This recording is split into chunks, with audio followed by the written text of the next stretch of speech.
terre, ne craignez pas. Sois dans l'allégresse.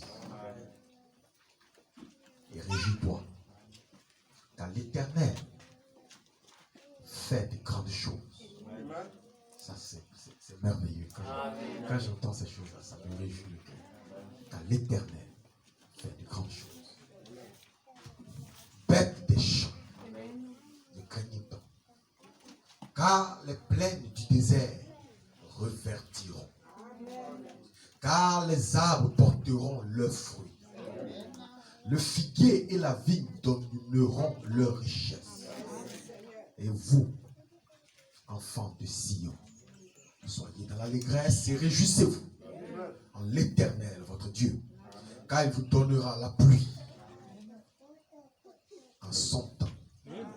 Il vous enverra la pluie de la première et de l'arrière-saison, comme autrefois. Les airs se rempliront de blé, et les cuves regorgeront de mou et d'huile. Je remplacerai les années qu'ont dévoré la sauterelle, le gélec, le Asie, le Gaza et le Gaza, ma grande armée que j'avais envoyée contre vous. Vous mangerez et vous vous rassasierez. Vous célébrerez le nom de l'Éternel, votre Dieu. Qui aura fait pour vous des prodiges, et mon peuple ne sera plus jamais dans la confusion. Plus jamais dans la confusion. Nous allons ajouter Genèse, chapitre 18, à partir du verset 1.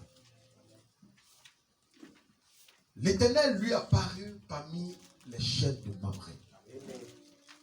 Comme il était assis à l'entrée de sa tente pendant la chaleur du jour, il leva les yeux et regarda. Et voici, 3 hommes étaient debout près de lui. Quand il les vit, il courut au-devant d'eux, depuis l'entrée de sa tente, et se prosterna en terre. Et il dit, Seigneur, j'ai trouvé grâce à tes yeux. Si j'ai trouvé grâce à tes yeux, ne passe point, je te prie, loin de ton serviteur. Permettez qu'on apporte un peu d'eau. Vous lavez les pieds et reposez-vous sous cet arbre. J'irai prendre un morceau de pain pour fortifier votre corps. Après quoi, vous continuerez votre route. Car c'est pour cela que vous passez près de votre serviteur. Il répondit, fais comme tu l'as dit. Abraham alla promptement dans sa tente vers Sarah et dit, vite, 3 mesures de fleurs de farine, pétries plutôt, et fait des gâteaux. Ok. Et Abraham courut en son troupeau, prit un veau tendre et le donna à un serviteur qui se hâta de l'apprêter.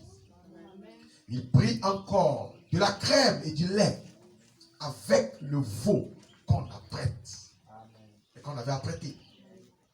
Et il est mis devant eux. Il se tint lui-même à leur côté, sous l'arbre. Et ils mangèrent.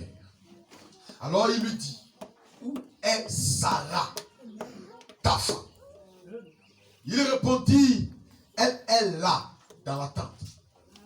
Et l'un d'entre eux dit, je reviendrai vers toi à cette même époque. Et voici, Sarah, ta femme, aura un fils. Sarah écoutait à l'entrée de la tente qui était derrière lui. Abraham et Sarah étaient vieux, avancés en âge, et Sarah ne pouvait plus espérer avoir d'enfant.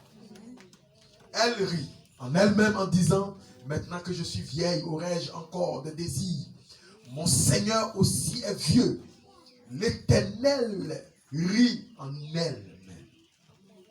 excusez-moi, elle rit en elle-même en disant maintenant, okay, l'Éternel dit à Abraham, pourquoi donc Sarah a-t-elle ri en disant, est-ce que vraiment j'aurai un enfant, moi qui suis vieille? Y a-t-il rien qui soit étonnant de la part de l'Éternel? Au temps fixé, je reviendrai vers toi. À cette même époque, et Sarah aura un fils. Et il précise même que c'est un fils, pas une fille. Non, monsieur. Non, monsieur. Oh, Wonderful. il donne même l'échographie avant la grossesse. Vous attendez la grossesse pour faire l'échographie. Mais l'Éternel fait l'échographie avant la grossesse. Ça, c'est Jéhovah. Ça, c'est pas un homme. C'est le Seigneur lui-même. Et c'est mon thème ce matin. J'ajoute quelque chose et puis on s'assoit. On est avec moi? Vous allez me soutenir ce matin, n'est-ce pas? 1 Thessaloniciens 4, 15. Voici en effet ce que nous vous déclarons d'après la parole du Seigneur. Ce n'est pas d'après la parole d'une église. Nous les vivants, restés pour l'avènement du Seigneur, nous ne dévancerons pas ceux qui sont morts. Car le Seigneur lui-même a un signal donné à la voix d'un archange et au son de la trompette de Dieu. Amen. Descendra du ciel. Et les morts en Christ ressusciteront premièrement. Ensuite, nous, les vivants, qui serons restés, nous serons tous enlevés avec eux sur des nuées à la rencontre du Seigneur dans les airs. Ainsi, nous serons tous avec le Seigneur, toujours. Et consolez-vous donc les uns les autres par ces paroles. Donc, quand quelqu'un est de vous tourner, consolez-vous avec ça. Que Dieu ajoute à ça. Je vais ajouter une pensée. Amen. Une pensée forte. Amen. Maintenant, laissons ça d'abord, on va lire ça à la fin. Amen. Maintenant, donnez-moi du temps. Ne soyez pas pressés. Vous êtes venus adorer Jésus-Christ. N'est-ce pas? Et montrer à Satan de quel côté vous êtes. Vous êtes du côté de la parole, n'est-ce pas? Ainsi, ce matin, mon petit thème, c'est une autre saison. Je te. Une autre saison. Et entre griffes, je te. Mon inspiration, c'est le Seigneur lui-même. Et nous savons que nous sommes en train de parler de la puissance des transformations. N'est-ce pas? Connecté au 7 tonnerres. La puissance des transformations. Alors, soyez les bienvenus dans la maison du Seigneur. Frère Charles vous envoie quelque part. Je vais essayer de continuer le chemin où il vous a déposé. Amen. C'est la continuité du ministère. Ainsi, ce matin, j'aimerais dire quelque chose qui est bon, c'est que Dieu vous bénisse. Amen. Alors, quand nous prenons le livre de Joël, nous découvrons qu'il y a une promesse. Vous savez, notre religion est basée sur 3 choses. La mort, l'ensevelissement et la résurrection. La mort, l'ensevelissement et la résurrection. Et Jésus, avant de partir, nous a donné 3 règles à accomplir. Le repas du Seigneur, le baptême, et le lavement des pieds. Et une église qui ne pratique pas ça n'est pas reconnue de Jésus. Vous devez faire le repas du Seigneur. Vous devez prendre la Sainte Seine. Vous devez faire toutes ces choses. Cela montre de quel côté vous êtes. Mais il y a aussi une chose qui est primordiale pour les croyants que vous devez savoir. C'est que un chrétien, le christianisme, amen, est une religion de promesses. Alléluia. Nous sommes comme une femme. Si un homme ne fait pas de promesses à sa femme, son amour se repose sur quoi? Sur quoi? Oh chérie, je t'aime, ça ne suffit pas. Il y a des promesses. Même quand vous avez fini d'être marié, continuez de lui faire des promesses. Est-ce que vous comprenez? Oui, c'est ça. C'est ça. Et c'est ce que Christ fait. Quand il nous a créés, il n'a pas seulement arrêté à la création, mais il a continué de nous faire des promesses, des promesses, des promesses et des promesses. Et c'est pourquoi nous les morts. Nous marchons en fonction des promesses. Nous vivons par les promesses. Et c'est les promesses qui font que nous sommes assis ce matin ici, n'est-ce pas? Les promesses déterminent notre avenir. N'est-ce pas? Nous sommes conditionnés par les promesses. Quand j'entends une promesse qui dit je vous donnerai le Saint-Esprit, oh, mais là je suis en paix. Quand j'entends une promesse, nous ne venons pas ici pour des promesses matérielles. Nous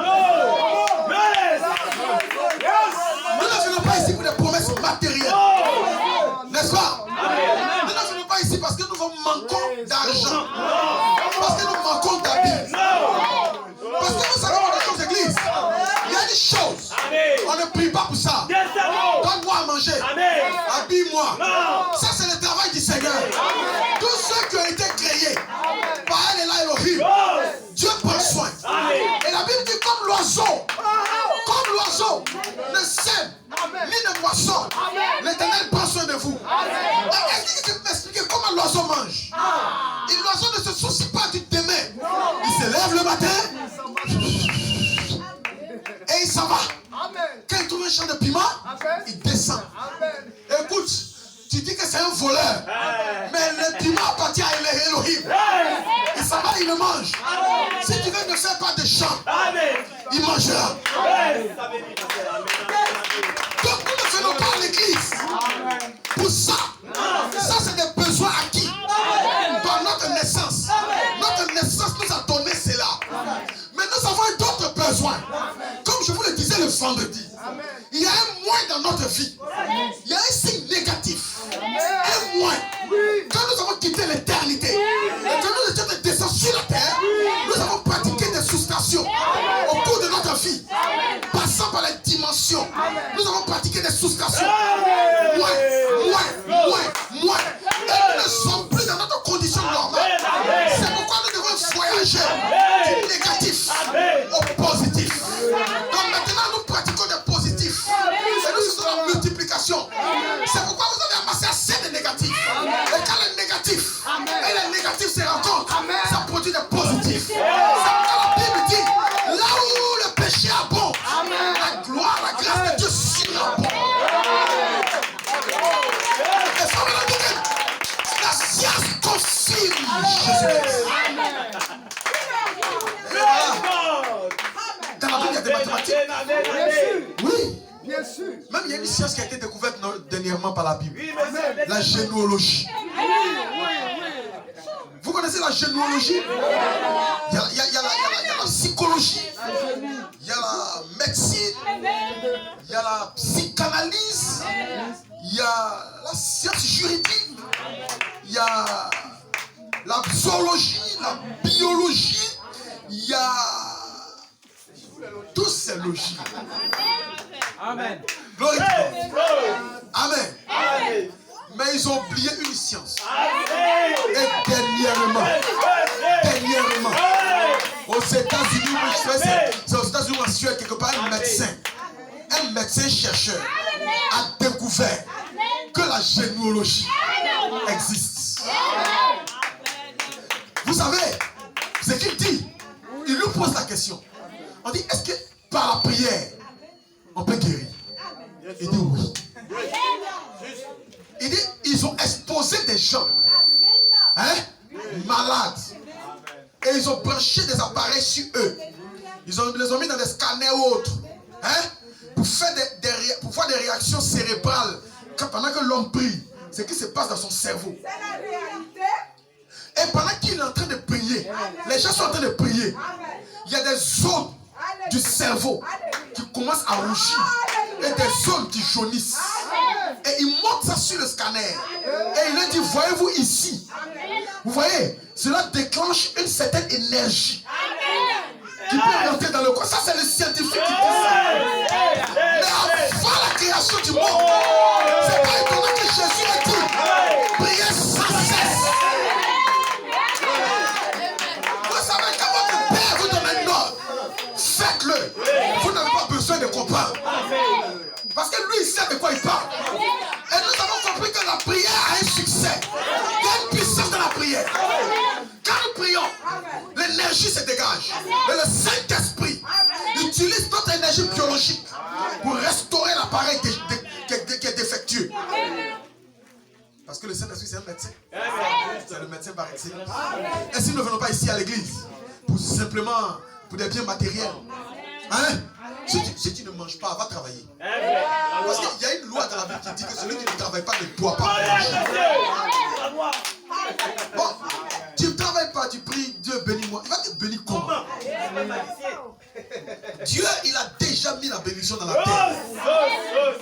Et il a déjà prononcé la parole. Ça me fait rappeler, il faut quand même expliquer une chose. Je lui ai expliqué une chose. Il dit quelqu'un me disait que quand lui il se lève le matin, c'est un homme de Dieu. Il dit Dieu le paye. C'est Dieu qui le paye. Donc lui, la dîme et les offrandes ne le payent pas. C'est Dieu qui le paye. Quand il prie le matin, quand il s'en fait l'œuvre de Dieu, le matin, quand il se réveille, l'argent sur son oreiller. Et il faut qu'on me dise qu'il va déranger l'économie du pays. Ça me fait faire rire. Parce que c'est la vérité, il va déranger l'économie. C'est que Dieu, lui, il prend plaisir à déranger l'économie. Parce que vous voyez, la quantité de billets qui circulent, on connaît. On connaît le budget. Si le budget fait 10 000 francs, que Dieu l'a payé à 5 000 francs, il y a un problème. D'où sort le surplus? On doit l'évacuer. Donc Dieu même n'est pas un Dieu de désordre. Comme ce pasteur-là, cet homme de Dieu, c'est un bandit. Il ne dit pas la vérité. Vous comprenez bien? Dieu, c'est pas un charlatan. Alors, église, ce matin, nous allons causer un peu sur ça. Amen. Voilà Joël qui nous fait une promesse. Il dit, les plaines reverdiront. Les plaines désertiques reverdiront. Vous comprenez? Il dit, les cuves se rempliront de mou et de blé. N'est-ce pas? N'est-ce pas? Il dit, ne vous inquiétez pas, animaux des champs. Tout ça, vous allez revoir, ça va reverdir. Qu'est-ce qui s'est passé? C'est que le gélec, le azic, la sauterelle, ainsi tout ce qu'on avait le mercredi passé, amen, on détruit l'arbre qui est l'église. Ce qu'on est en train de parler ici, c'est l'église. C'est pas un champ comme ça. Non, non, c'est l'église. Est-ce que vous comprenez bien? Et Dieu promet qu'il va restaurer cela. Ne pas vous inquiéter, il va restaurer cela. Amen. Il dit, ce qu'a détruit le gazam, la sauterelle, le gélec et le asile, il va restaurer cela. Ainsi, j'aimerais vous faire un petit chemin rapide avant que nous continuions la route. Ici, voilà l'arbre. Vous comprenez? Amen. Et il porte des fruits. Vous voyez? Et chaque insecte, dans sa croissance, chaque insecte, amen. L'autre a attaqué l'écorce. Il y a un qui a attaqué l'écorce. Il y a un qui a attaqué les feuilles. Il y a un qui a attaqué les fruits. Vous comprenez bien? Et il y a la pulpe au milieu. Il y a un qui a tué ça. Et l'arbre est mort. Et c'est ce qu'il a fait. Ces 4 bêtes se retrouvent dans les seaux. Vous lirez les seaux, vous trouverez, frère madame revient là-dessus. Ce sont des esprits. Ce sont des démons. C'est une armée de l'enfer. Et elle est venue détruire l'armée de Dieu. Amen. Amen. Amen. Qui est l'église. Maintenant. Amen. Dieu nous fait une promesse. Ça apporte du trouble quand même. Mais Dieu dit de ne pas être troublé. Et que lui, Dieu, il va restaurer. Quelle grâce. Amen. Voilà pourquoi Kakou Philippe, c'est un menteur. C'est un menteur. C'est un menteur. Quand lui dit que Frère Branham n'a pas prêché la restauration et la restitution. Alors que Frère Branham a prêché la restauration de l'arbre épouse et il a prêché ensuite la restitution de l'arbre épouse. Donc quand les gens parlent, ils veulent dire que Frère Branham ne l'a pas fait. Donc lui, son ministère fait cela. Je vais envoyer un ancien Kakou philippien ici. Il m'a dit, pasteur, je passe dans toutes les églises du message pour me repentir. C'est lui-même qui a envoyé le cri de minuit de Kakou Philippe à Taloa. Il a changé de bord. Il dit, quoi, Malachi 4. Amen. Quand il m'a vu là, il dit, pasteur assis, pardon, pasteur assis, pasteur assis, pasteur assis. Donc vous voyez, frère, ça c'est une sémence. Tu peux être parti loin, mais tu reviens quand tu as une sémence. Ça c'est clair. Toujours ça comme ça. Amen. Parce que tu trouves le chemin. Dieu trace la route et un jour tu trouves le chemin. C'est la vérité. Maintenant, laissons ça. Je restaurerai. Je rétablirai. Je restituerai. Qui va faire cela? Amen. Le Seigneur lui-même. Amen. Frère Branham dit, il dit que si vous lisez bien l'écriture qu'on vient de lire, il dit pour restaurer cela, il va faire cela dans une saison. Dans la saison de la pluie de la première et de la saison. En d'autres termes, vous savez, il y a des pluies, il y a des saisons. Oui, monsieur. Vous comprenez? Amen. Il y a la saison des pluies, il y a la saison sèche. N'est-ce pas? Amen. Mais il dit à Israël qu'il y a une pluie de la première saison. Et quand la pluie de la première saison tombe normalement, qu'est-ce qu'on fait? Amen. C'est ça qui est en train de tomber actuellement. Qu'est-ce qui se passe? On coupe pour aller faire quoi? S'aimer. On sème les semences. Mais avant la récolte de ces semences qu'on a sémées, il y a une pluie qui doit tomber. N'est-ce pas? Il y a une pluie qui doit tomber d'abord. C'est ça que tout le monde attend. Tout peut être formé. Oui, monsieur. Les ignames peuvent être formés. Oui, monsieur. Mais on ne récolte pas. On attend cette pluie. Elle vient pour la moisson. Elle vient pour mouiller le sol. Parce que la sécheresse a rendu le sol dur. Si tu te vas moissonner dans ça, tu vas tuer. Alors qu'est-ce qui se passe? Vous attendez que Dieu, le ciel, vous envoie la pluie. Et cette pluie-là, on l'appelle la pluie de l'arrière-saison.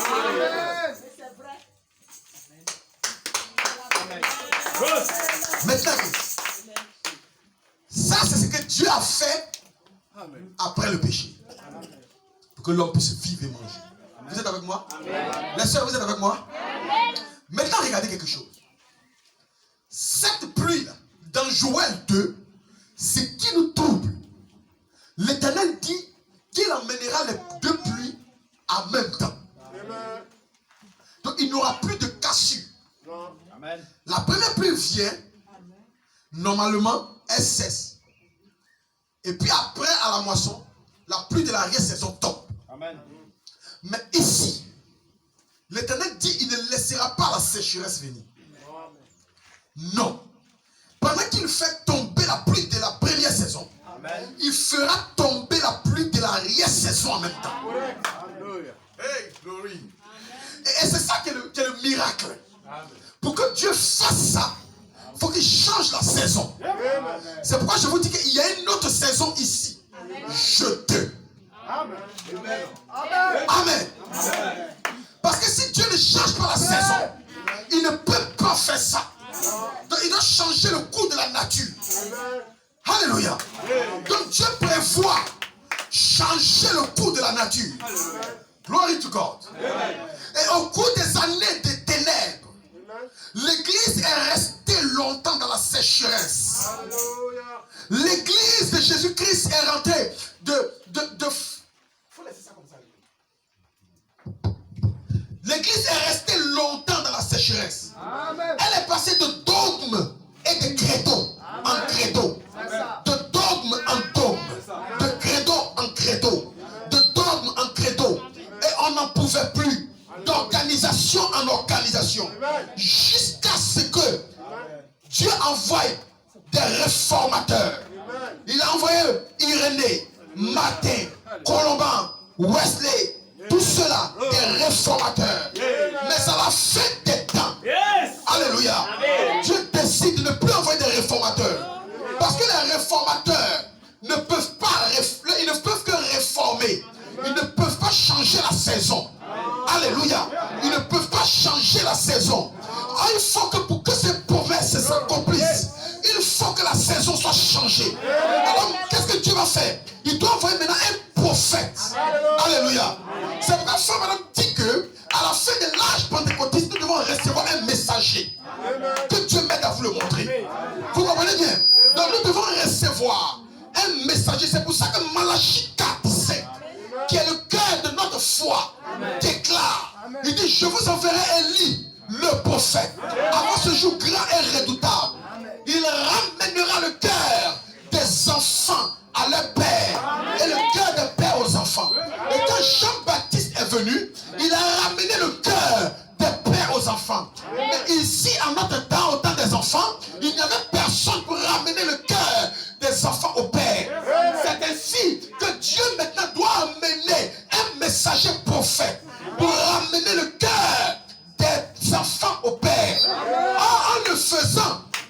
de changer la saison. Il est obligé de changer l'époque. Et en changeant l'époque, il provoque une pluie de bénédiction.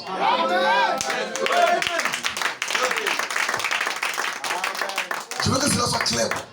Amen. Avant qu'on puisse continuer. Amen. Béni soit le nom du Seigneur.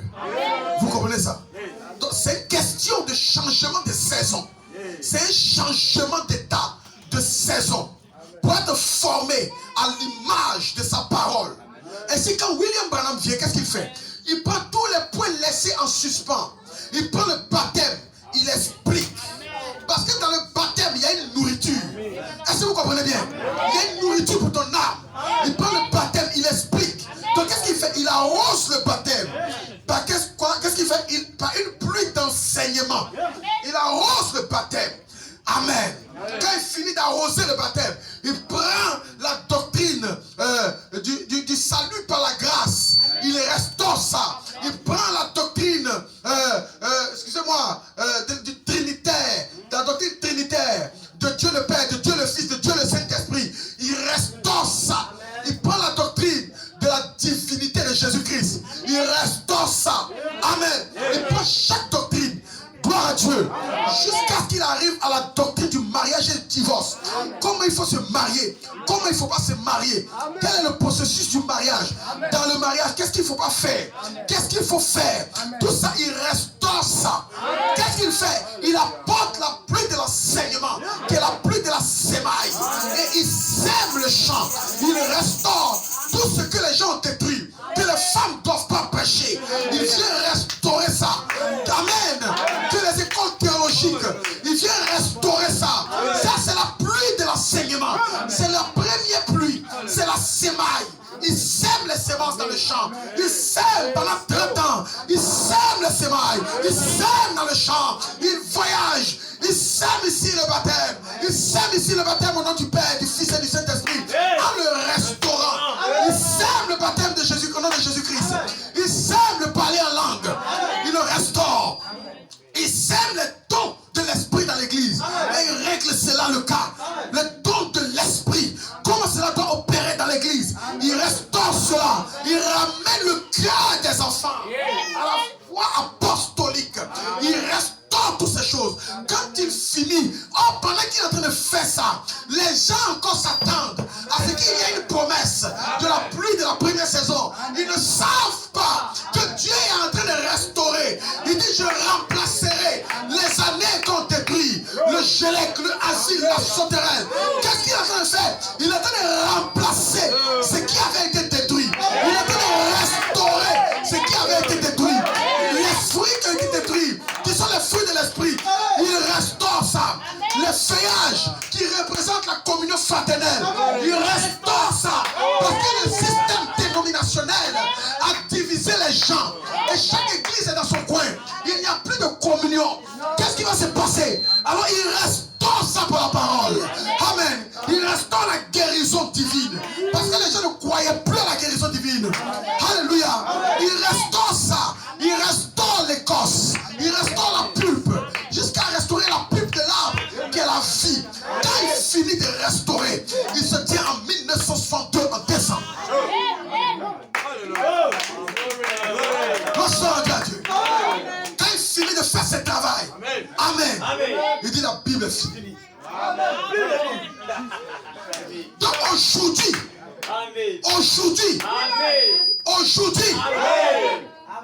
celui qui dit qu'il ne connaît pas la parole, je l'invite qu'il y a un repas de la parole qui a été servi sur la table du maître. C'est pourquoi dans cet âge, il n'y a plus de pardon. Il n'y a pas d'excuse. Non, je ne savais pas. Non. Ça c'est hier. Aujourd'hui tu t'amuses. Ça te risque péril. Parce qu'il y a des gens qui viennent seulement pour la religion. Pour la religion. C'est de la religion. Oh, je veux appartenir à ce système. J'aime bien l'église. J'aime bien le chant. J'aime bien ceci. Non, ce qui doit t'intéresser, c'est la parole. C'est la parole. Amen. C'est la parole. Le repas a été servi. Et il dit, bête des champs. Ne craignez plus. Ne craignez plus. Il dit bête des champs. Il parle aux croyants qui sont dans les églises. Ne craignez plus. Parce que les plaines se révertiront. Les églises se révertiront. Les cuves, c'est-à-dire les cellules même de prière, seront remplies de mou et de blé. Partout, il y aura la nourriture. Ça veut dire que celui qui refuse de vivre, c'est lui-même qui a décidé de ne pas vivre. Amen. Amen. C'est l'âge, c'est une autre saison. Béni soit le nom du Seigneur. Gloire soit à Dieu. Amen. Maintenant, gardez ça à l'esprit. Vous gardez ça à l'esprit. Prenons Abraham, notre père. Amen. Abraham, notre père, est sorti de son pays pour aller dans un autre pays. C'est la vérité. Abraham arrive quelque part Amen. et il s'installe à Guérard. Et Abraham est là à Guérard. Abraham est là à Guérard. Et il attend quoi? Il attend la promesse que Dieu lui a faite. La promesse confirmée de cette vision. Dieu lui a fait cette promesse.